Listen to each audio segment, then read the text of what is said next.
No hay por Bueno, qué. bienvenidos a todos los que están ya ingresando tempranito. No vamos a hacer un resumen muy largo hoy, simplemente recordar que las últimas dos encuentros estuvimos charlando de cómo Jesús hacía las misiones.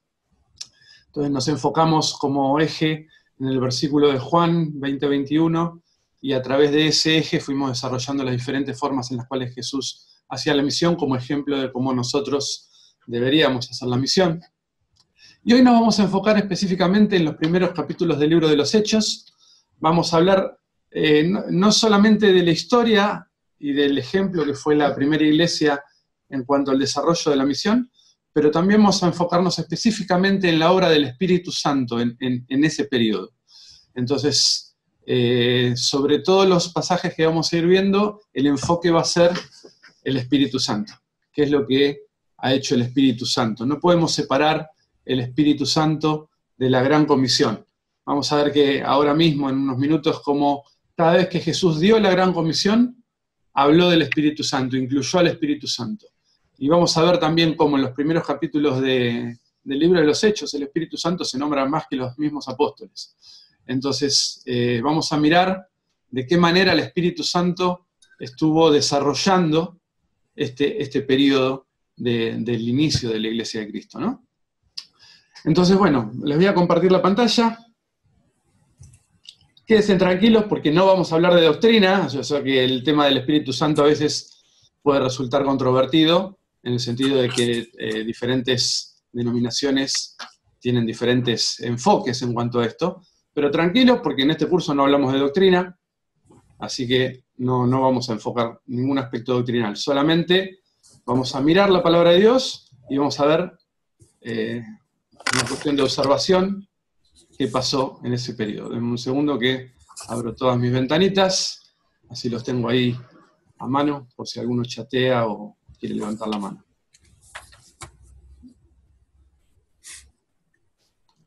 Muy bien, ahí los tenemos a todos. Perfecto. Bueno, vamos a hablar entonces, como lo dije, del Espíritu Santo y las misiones. El Espíritu Santo estuvo de manera constitutiva en todo lo que es la Gran Comisión, ¿no? Fíjense que desde el principio, cuando Jesús, voy a poner un cuadro aquí, no se asusten, lo vamos a ir mirando de a poquito. Desde el principio, cuando Jesús dio la Gran Comisión, cada vez que daba la Gran Comisión, el Espíritu Santo estaba incluido, o sea, ya Jesús anticipó cuál iba a ser el protagonismo del Espíritu Santo en la Gran Comisión. Si miran, por ejemplo, el Mateo 28, 18 al 20, que es el versículo que más utilizamos para la Gran Comisión, van a ver que habla de que toda potestad o toda autoridad les da en el cielo, habla de bautizar en el nombre del Padre, el Hijo y el Espíritu Santo, y habla de que Él iba a estar siempre con nosotros, ¿no? Entonces, hay una promesa de que ese Espíritu Santo iba a ser el protagonista de lo que nosotros fuéramos haciendo en este mundo.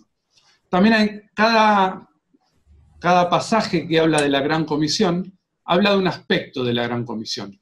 Por alguna razón, Jesús cada vez que lo dijo enfocando un aspecto diferente.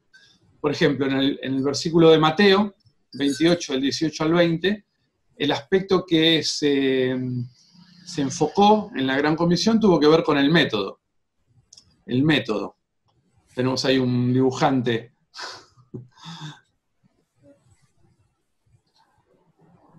Y ya que estoy, voy a dibujar yo entonces.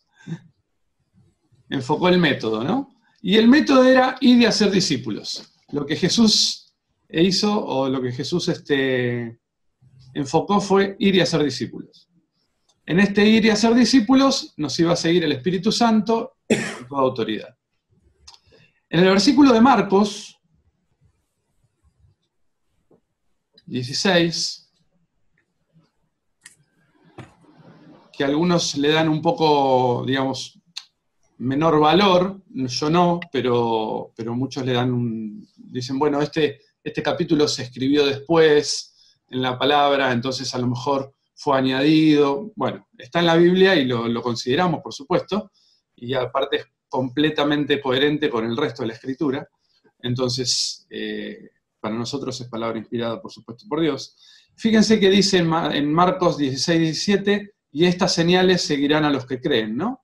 Echarán fuera demonios, hablarán nuevas lenguas, tomarán en las manos serpientes, y si bebieren cosa mortífera no les hará daño. Bien fuerte, ¿no? Sanarán los enfermos, pondrán sus manos sobre los enfermos y sanarán. O sea, está hablando de una obra poderosa del Espíritu Santo durante la Gran Comisión, como una forma de apoyar y de dar sustento a la proclamación de los apóstoles, ¿no? Y en este caso el aspecto es la magnitud. Dice ahí en el libro de Marcos, id por todo el mundo y predicad a toda criatura. Entonces, la magnitud era todo el mundo y toda criatura. El aspecto que se enfoca es la magnitud. Todo el mundo, toda criatura, señales, enfermos que se sanan, etc. Una magnitud en cuanto a la proclamación del Evangelio con el poder y la obra del Espíritu Santo.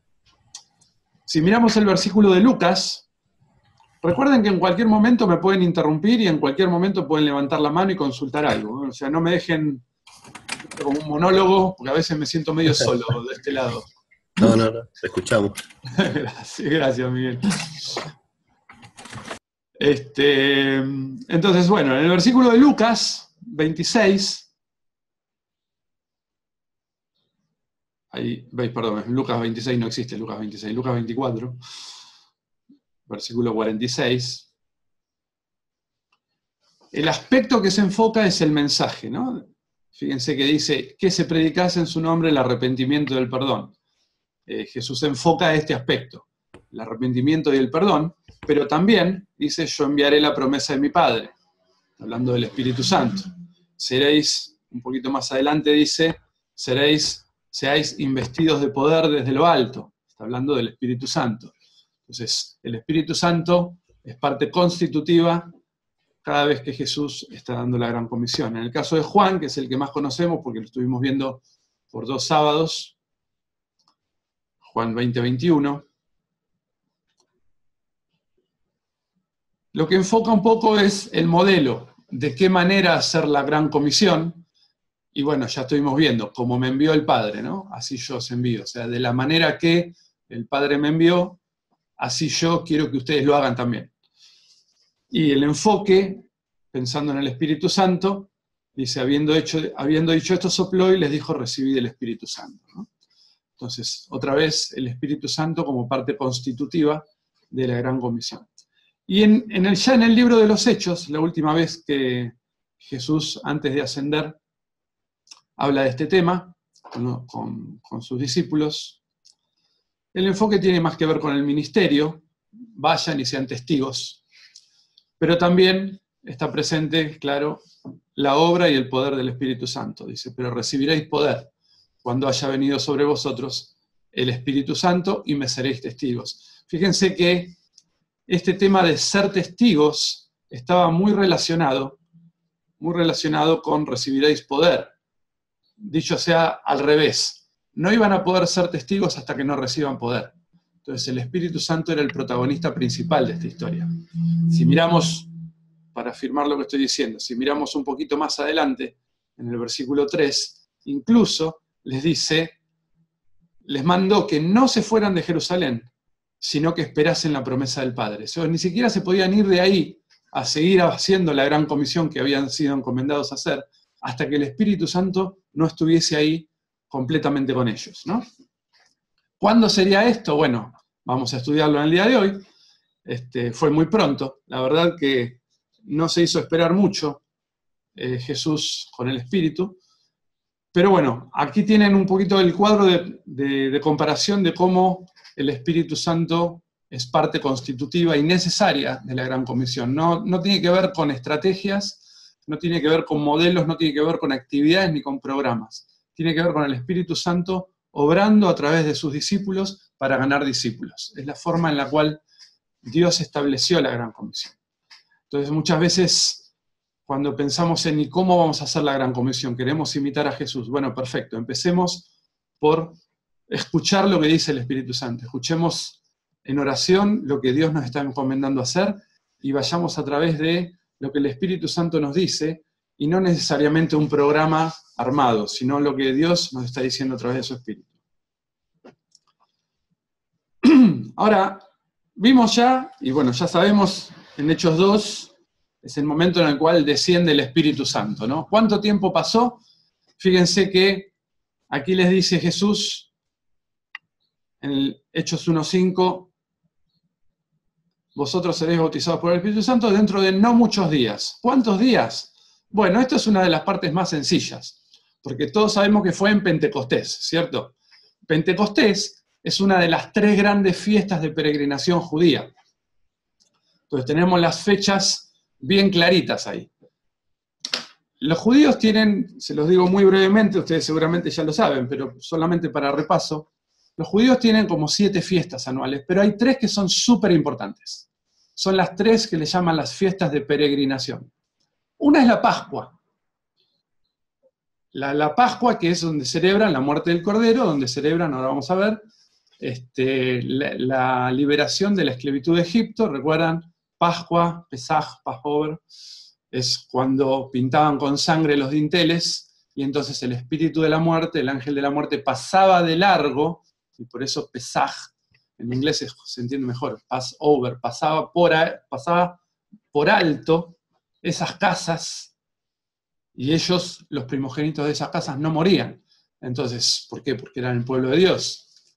Entonces, esta cuestión de haber sido librados de la esclavitud a través de la sangre puesta en los dinteles, a través de la sangre del Cordero, es lo que celebran como la Pascua. Para esa fiesta, todos los judíos y los prosélitos, que ahora vamos a ver bien de qué se trata, vivan donde vivan, tenían que ir a Jerusalén. Entonces, es un momento donde Jerusalén se llenaba de gente y el resto de las naciones alrededor se vaciaba de gente.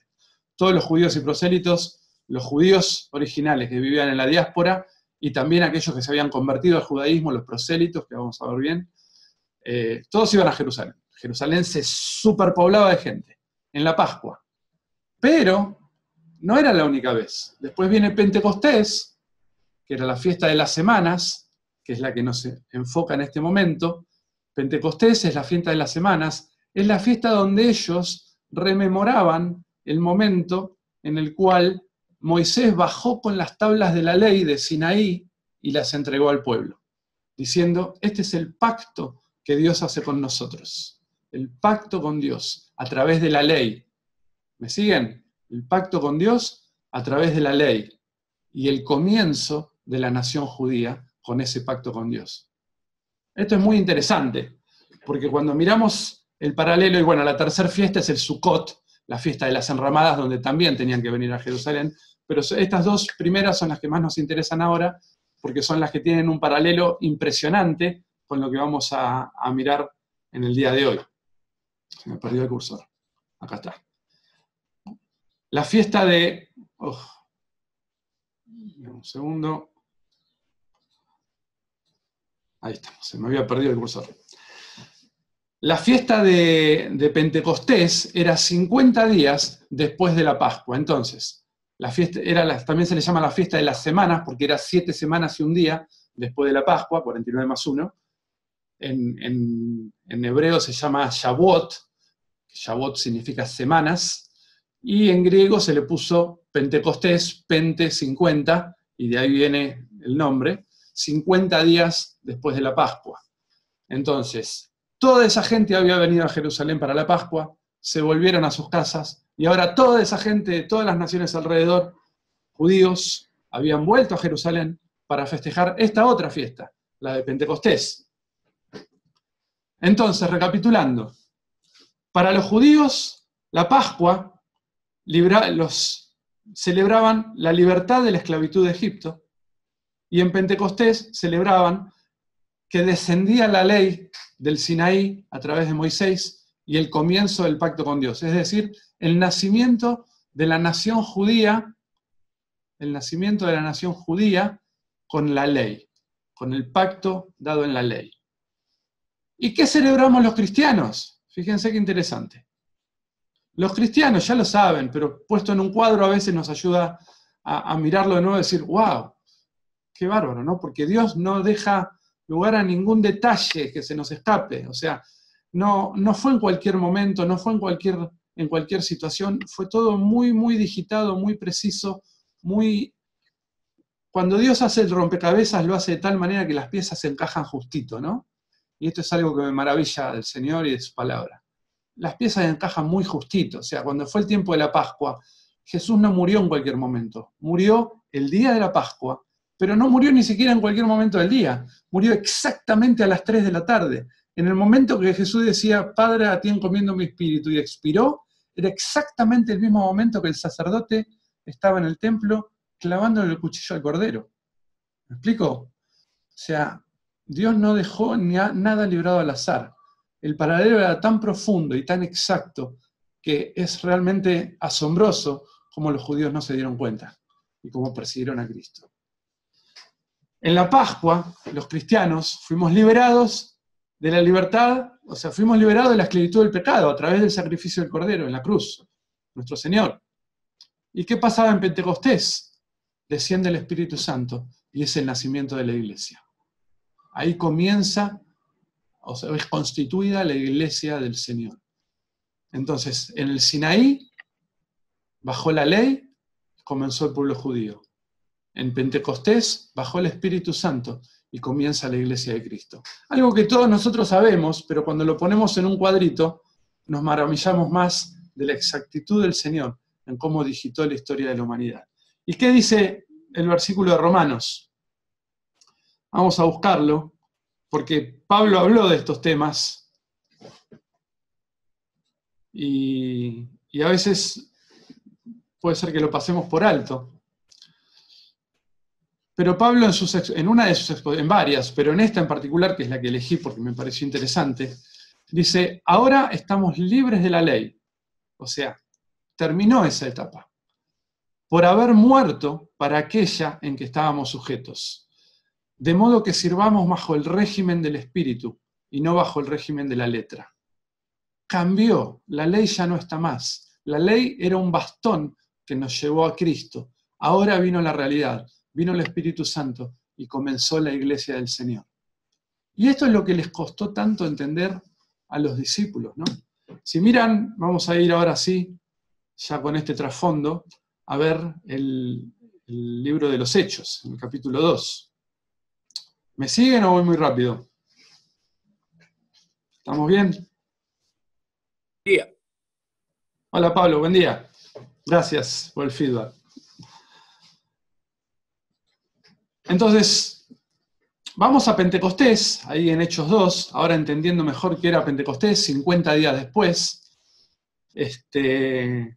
y al pasaje en concreto, ¿no? Donde baja el Espíritu Santo. Dice, cuando llegó el día de Pentecostés, estaban todos unánimes juntos, y de repente vino del cielo un estruendo, como un viento recio que soplaba, el cual llenó toda la casa donde ellos estaban sentados. Fue algo muy notorio, no pasó desapercibido, fue bien milagroso, o sea, no solamente bajó como un estruendo, algo que, porque podría haber sido pasar desapercibido, ¿no? De hecho, los apóstoles y los discípulos estaban tratando de pasar desapercibidos, o sea, estaban ahí todos unánimes juntos, pero no porque amaran tanto solamente la coinonía y comer juntos y estar juntos, estaban ahí juntos porque tenían miedo de los judíos, entonces se metían en una casa y estaban todos juntos temerosos de que los vinieran a buscar, ¿no? De hecho, Jesús le dijo, bueno, quédense acá todos juntos hasta que venga el Espíritu Santo. Y cuando venga el Espíritu Santo, las cosas iban a cambiar significativamente. Dice, se les aparecieron lenguas repartidas como de fuego. O sea, fue algo tremendo, ¿no? Fueron todos llenos del Espíritu Santo, comenzaron a hablar en otras lenguas, en idiomas que no conocían, y según el Espíritu les da a que hablasen. Y entonces, claro, hubo un ruido bárbaro. Y todo el pueblo que estaba por ahí, que imagínense, Jerusalén llena de gente por todos lados, imagínense millones de personas metidas en Jerusalén, que vivían en otros lados. Entonces, las calles estarían llenas de mercaderes, de comerciantes, de personas caminando. Era un lío ahí en Jerusalén, de gente. Y se escuchó el estruendo, el ruido, no sé cómo habrá sido, ¿no? Pero fue significativo. Y todos vinieron a ver qué pasaba. Todos vinieron a ver, ¿qué fue eso? A ver.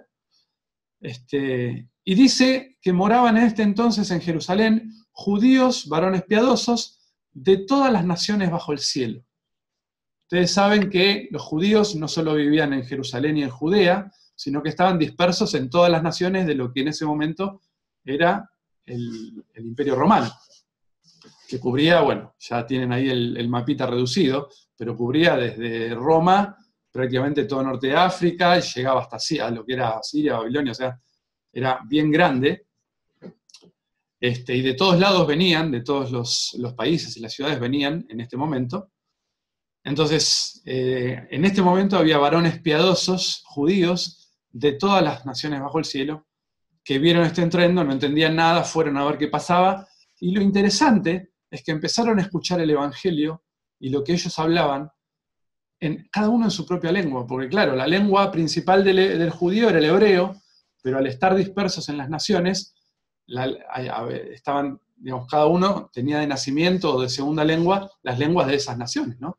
Si bien el hebreo era para los judíos la lengua religiosa, la lengua principal, en el Imperio Romano se hablaba el griego, en Samaria, ahí nomás de Jerusalén, se hablaba el arameo, y en cada una de las ciudades o de las regiones de donde ellos habitaban normalmente tenían su idioma.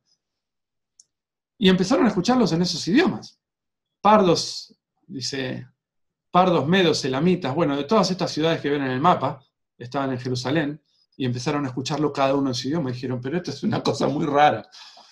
Y fíjense que dice acá, y es algo que es interesante y que quiero que recuerden, tanto judíos como prosélitos. ¿Qué era un prosélito? Y esto es súper importante. ¿Por qué? Porque a veces pasamos de largo la palabrita prosélitos, y esta palabrita nos ayuda a entender después por qué había tanto problema con los gentiles, por qué había tanto problema con los judaizantes de los cuales habla Pablo en Galilea, perdón, en Gálatas, por qué se generó toda esa controversia con si los gentiles sí o no. Nos ayuda a entender mucho. ¿Por qué? Porque los prosélitos eran gentiles, pero que se habían convertido al judaísmo. ¿Qué significa? Que aceptaban la ley judía, que la seguían, que habían sido metidos en ¿cómo se llama? En el mikvé, que es los lavamientos de purificación, que hacían la Pascua, que habían sido circuncidados, o sea, se habían judaizado, se habían hecho judíos por amor al rey de Israel y porque entender que el judío era, digamos, el Dios verdadero, ¿no? Entonces, ¿por qué es importante esto? Porque este sistema de judaizar personas estaba vigente hacía mucho tiempo en Israel, no era novedoso. Los prosélitos, o sea, las personas que decidían voluntariamente hacerse judíos, eran multitud de todos lados. Y para ellos, estos prosélitos, para los judíos, no eran gentiles, eran judíos, eran judaizados. Entonces, y esto nos ayuda a entender por qué después les costó tanto con los gentiles, porque uno piensa, pero ¿por qué tanto lío con los gentiles después? Y ya lo vamos a ver. Si acá había un montón de gentiles. No, estos no eran gentiles. Estos eran judaizados, estos eran prosélitos. ¿Y por qué? Como lo sabemos, y bueno, porque son los que vinieron para la fiesta de Pentecostés. Los demás seguían allá. O sea, si no eras judío, ¿qué te interesa venir a la fiesta? Entonces, todos los que estaban en Jerusalén eran o judíos o prosélitos. Entonces, los judíos los consideraban parte del pueblo de Dios. Entonces, no había un conflicto aquí con hablar a personas de otras naciones que no fueran judíos o judaizados. ¿Me explico? Entonces, bueno, quédense con esta idea en la cabeza, después vamos a ver cómo influyó esto. Prosélitos, judíos y prosélitos. Les oían hablar las maravillas de Dios, estaban todos atónitos, perplejos, etc. Entonces, esto es lo que pasó, esto fue el momento en el cual llegó el Espíritu Santo, pero esta manifestación del Espíritu Santo no terminó en Pentecostés, no fue un boom y ya está. La llegada del Espíritu Santo transformó completamente la iglesia de Cristo en ese momento. Fíjense qué pasó. Cuando llegó el Espíritu Santo, algunas cosas que pasaron y que quedaron en la iglesia. Lo primero que pasó fue un cambio radical en la vida de los discípulos. O sea, realmente el minuto después de que el Espíritu Santo descendió, los discípulos fueron completamente diferentes al minuto anterior. Si lo piensan, presten atención a lo que ya leímos para no volver a repetir, pero estaban todos unánimes juntos. Dice también en el capítulo 1, estaban todos reunidos, en el 1.3, por ejemplo, ya lo vimos antes, estaban todos reunidos juntos, por temor a los judíos. Estaban encerrados ahí, orando, haciendo su vida devocional, etcétera, de comunión, pero estaban todos juntos por temor a los judíos también. Sin embargo, de estar todos juntos ahí por temor a los judíos, nos encontramos a Pedro parándose afuera y empezando a predicar a las multitudes, que eran todos judíos. Nos encontramos que un Pedro que hacía... Pedro, bueno, lo agarramos a Pedro pobre porque es el protagonista de esta parte del libro de los Hechos, pero con los discípulos pasaba lo mismo. Si ustedes piensan, hacía 50 días exactamente, ni 2 meses, todos habían salido corriendo cuando lo atraparon a Jesús. Pedro había negado a Cristo. Estaban recluidos por ahí. Pedro llegó a arrepentirse. El resto de los discípulos llegó al monte de la Ascensión cuando Jesús se fue y todavía seguían preguntando, bueno, ¿vas a restaurar el reino de Israel en este tiempo? O sea, no entendían nada. No sabían bien qué iba a pasar. Estaban confusos. Sin embargo, ahora estaban de pie hablando a las multitudes. Entonces, hubo un cambio radical en la vida y en la percepción del Evangelio para los discípulos. Hubo un cambio radical en el poder y en la demostración de poder que ellos tenían. Pero también hubo un cambio radical en los corazones de los judíos. Piensen que hace 50 días, todos estos que ahora estaban diciendo, ¿dónde está? Vamos a buscarlo. Pedro empieza a predicar en su sermón, dice, arrepentíos y bautícense cada uno en el nombre de Jesucristo, etc. Y dice, a los que recibieron su palabra fueron bautizados y se añadieron en aquel día como 3.000 personas. Recuerden que estas mismas personas eran las que habían venido 50 días antes para la Pascua de todas las naciones, y eran las que estaban gritando, crucifíquelo, crucifíquelo. O sea, son las mismas que rechazaron a Jesús 50 días antes, y hoy estaban añadiéndose a la iglesia por multitudes. ¿Cuál fue la diferencia? El Espíritu Santo. Bajó el Espíritu Santo y las personas se empezaron a convertir masivamente. El poder del Espíritu a través del mensaje de Pedro, el coraje de Pedro en dar este mensaje delante de aquellos que podían arrestarlo en ese momento, muchos de los cuales podían ser autoridades judías, y la conversión masiva de gente. Piénsenlo un momento. Jesús estuvo ministrando durante 3 años. Cuando llegó el momento de la ascensión, había unos 120 que se habían reunido. Descendió ahora el Espíritu Santo y en un primer discurso se convirtieron en 3.000 personas. Algo había pasado ahí. El Espíritu Santo estaba haciendo algo diferente en los corazones de los judíos. Pero no termina ahí lo que pasó. Produce este cambio en los corazones, este cambio en la vida de los discípulos, produce una expansión rápida del Evangelio. Acá vemos que 3.000 personas se convirtieron. Un poquito después, vamos a ver, si miramos, por ejemplo, en el versículo 4, en Hechos 4, que fue cuando Pedro y Juan van al concilio, un poquito antes, en el 3, bueno, no me acuerdo ahora dónde está, pero bueno, el próximo discurso de Pedro en el pórtico de Salomón, se habían convertido 5.000 personas. 5.000 personas. Ahora no lo tengo marcado, así que es más difícil encontrarlo, pero en esta próxima etapa se convirtieron 5.000 personas. Y claro, bueno, a Pedro y a Juan los metieron en la cárcel, y es ahí donde nuevamente vemos el coraje que Pedro no tenía antes y que ahora hasta los judíos, los religiosos judíos, estaban reconociendo. Si miran en el 4.13, dice, entonces, viendo el denuedo de Pedro y de Juan, esto están hablando los del concilio, ¿no? Los judíos que los habían metido presos. Dice, entonces, viendo el denuedo de Pedro y de Juan, y sabiendo que eran hombres sin letras y del vulgo, se maravillaban y reconocían que habían estado con Jesús. Estos pobres pescadores que no estudiaron nada, ahora tienen un denuedo y un coraje que antes no tenían.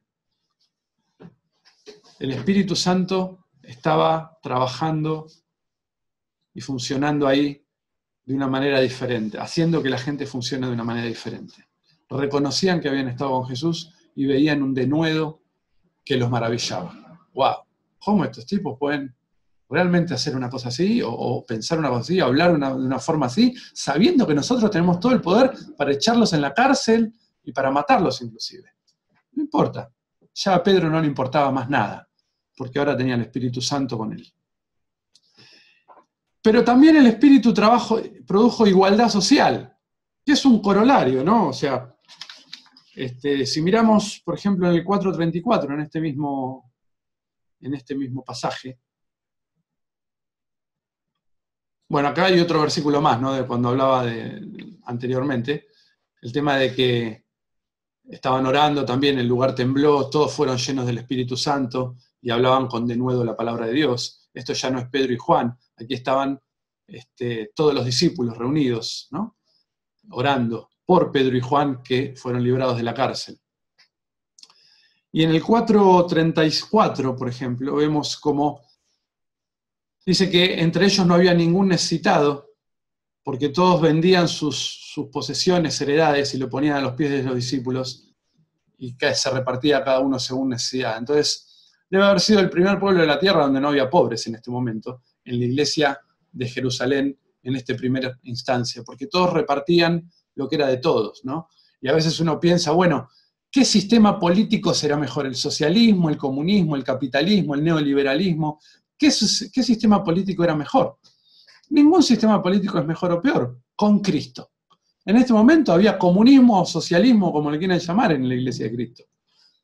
Y esto era fantástico. ¿Por qué? Porque estaba Cristo y estaba el Espíritu Santo ahí. Ahora, si le sacamos el Espíritu Santo, cualquier sistema político va a terminar corrupto, va a terminar siendo en alguna u otra forma de perjuicio para la gente, porque se va a enfocar, las personas se van a enfocar más en un egoísmo personal y no en dar todo lo que tienen por bendición y por servir a otros. Entonces, había en este momento un sistema de gobierno, si se quiere, muy particular en la iglesia, donde nadie tenía nada que fuera propio, sino que todo era de la iglesia de Cristo. Y claro, había igualdad social y nadie tenía necesidades. Y esto lo produjo el Espíritu Santo. O sea, nadie le dijo a la gente que tenía que vender sus casas. De hecho, no era necesario hacerlo. No era un requisito. Simplemente cada uno se sintió movilizado a hacer esto por amor al Señor. Y esto hizo que, claro, nadie tenga necesidad. ¿Qué más produjo el Espíritu Santo? Como corolario también de lo que estamos viendo, y ya son 8:35, en cualquier momento terminamos y le damos lugar a Noemí, que ya está en línea. Buen día, Noemí. Unos minutitos más y ya estamos con vos. Temor de Dios. Y este es un pasaje que da para mucho, pero otra de las cosas que trajo el Espíritu Santo fue temor de Dios. Recuerdan el pasaje de Ananías y Zafira, ¿cierto? Y uno piensa, wow, qué tremendo, ¿no? Porque en realidad ellos algo estaban dando, sí, pero no dependía de que daban o que no daban. De hecho, como bien Pedro les dijo a Ananías y Zafira, ustedes no tendrían que haber dado nada si no querían. No había... no vamos a explicar todo el pasaje porque no tenemos el tiempo, entiendo que ustedes ya lo leyeron y lo conocen, pero saben lo que pasó, ¿no es cierto? O sea, ellos mintieron diciendo que habían vendido la propiedad por tanto y habían dado solo una parte a los discípulos. Y Pedro le dice, pero no hubieran dado nada, si no, esto no era obligación. Pero Ananías y Zafira querían estar a la altura del resto, pero a la altura del resto, de la cara para afuera, pero no en su corazón. Pero la iglesia de Cristo no se trataba de esto. La iglesia de Cristo no era de la cara para afuera. Tenía que ver con el ser, no con lo que hacían, no con lo que hacíamos, no con lo que dábamos, sino que había en nuestro corazón. Entonces, en ese momento el Espíritu Santo fue rotundo. Y sabemos cómo terminó la historia, ¿no? Ananías y Zafira mueren por esto. Y uno piensa, pero qué difícil, qué tremendo, ellos estaban dando una ofrenda muy importante y su consecuencia, su bendición por esta ofrenda fue la muerte. Pero no dependía de cuánto daban o cuánto no daban, dependía de lo que había en su corazón. Y el Espíritu Santo fue muy crucial en este tema. Dentro de la iglesia no puede haber mentira, no puede haber hipocresía, porque Dios es un Dios peligroso. Dentro de la iglesia, para que Dios pueda bendecir, tiene que ser en verdad y con el ser, con lo que sale de nuestro corazón, no con el hacer, con lo que pensamos hacer, para que el otro vea lo bonito que somos. Esto no funciona. Y Dios lo quiso dejar claro desde el primer momento.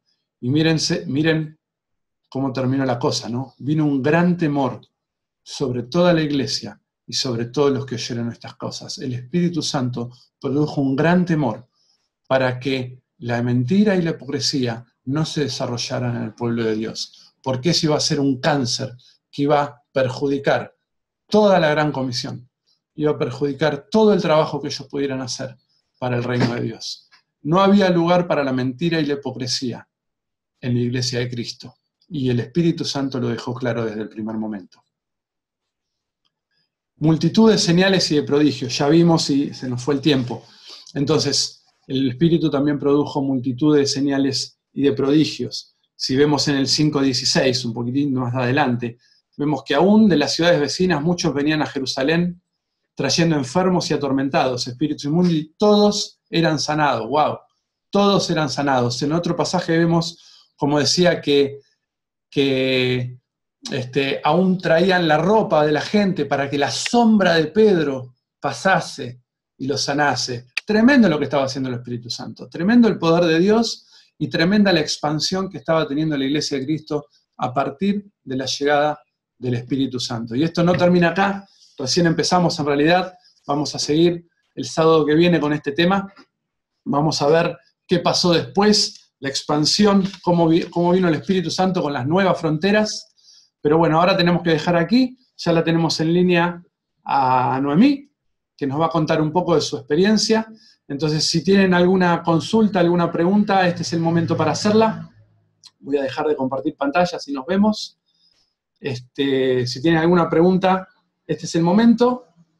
Y si no, seguimos adelante con la entrevista con Noemí.